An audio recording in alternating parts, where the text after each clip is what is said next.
Indians are on a travel spree. We have broken records in terms of overseas spending in FY24. Under the Liberalised Remittance Scheme or NRS in FY24, Indians spent a record $31.7 billion overseas, marking a nearly 17% increase in FY23. The data from RBI suggests that the surge comes despite the imposition of TCS.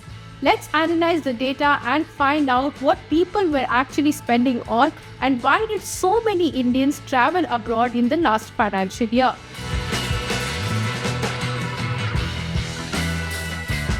The annual data of remittances reveals that there was a significant rise in overseas travel spending. The share of international travel spending in NRS has climbed to 53.6% in FY24, up from 37% in FY20, which was before the pandemic.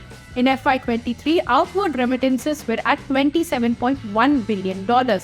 When you see this chart, the spending alone on travel has gone up to $17 billion in FY24, a 24.5% increase from FY23.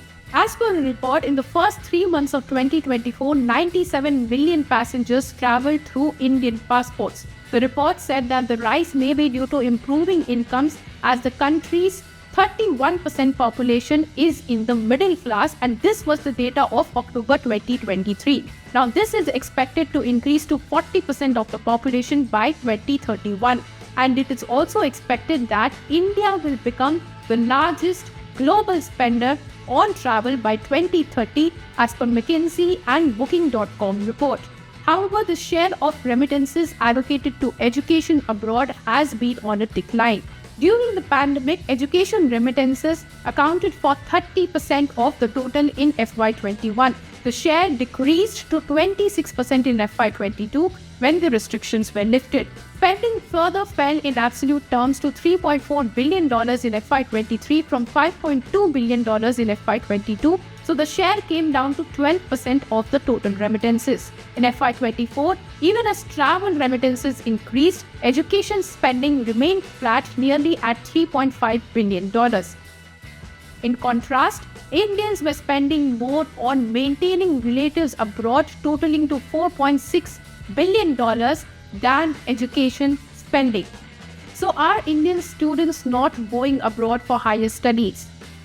Well, no. As per reports, number of Indian students studying abroad increased by 35% in 2023 compared to 2022, reaching an estimated 1.5 million. Most popular destinations were US, UK and Canada. However, the tensions between India and Canada led to an 86% drop in study permits issued to the Indian students in Q4 of 2023 from the previous year. Data from External Affairs Ministry suggested that 300,000 Indians studied abroad in 2021. Market analysts project that the number will go up to 500,000 in 2024. Now, the decline in education spending may be due to rise in scholarships, students choosing countries other than US, UK and Canada like Russia, Germany, Ireland and more, where the fee is relatively cheaper. Now, not only that we are going abroad and spending a lot of money, Indians living abroad are also sending a lot of money back home, and this at a record number, largest in the world at $125 billion in 2023 as per World Bank report. Now, it was also driven by a lot of factors, one being India's agreement with UAE for promoting the use of dirhams and rupees for bilateral trade. Two, not only that the migrant workers from the Gulf countries are sending back money, but this time Indians living in the high-income countries or developed economies are sending more money back home due to declining inflation in 2023 and strong labor market. The share was at 36% of the total remittance flows to India. Sending money back home has also become a little cheaper because many countries are now adopting UPI. And well, the amount is high also because India has the world's largest diaspora. As per India's External Affairs Ministry, 3.21 crore Indians were living abroad in 2023. Now, what it says about India and how it helps India. All in all, the data shows that the income of Indians seem to have increased, and so the travel abroad is also increasing and the expenditure increases too. More people are being added to the country's middle class, and the poverty rate is also declining around 4.5 to 5% in FY23 as per SBI.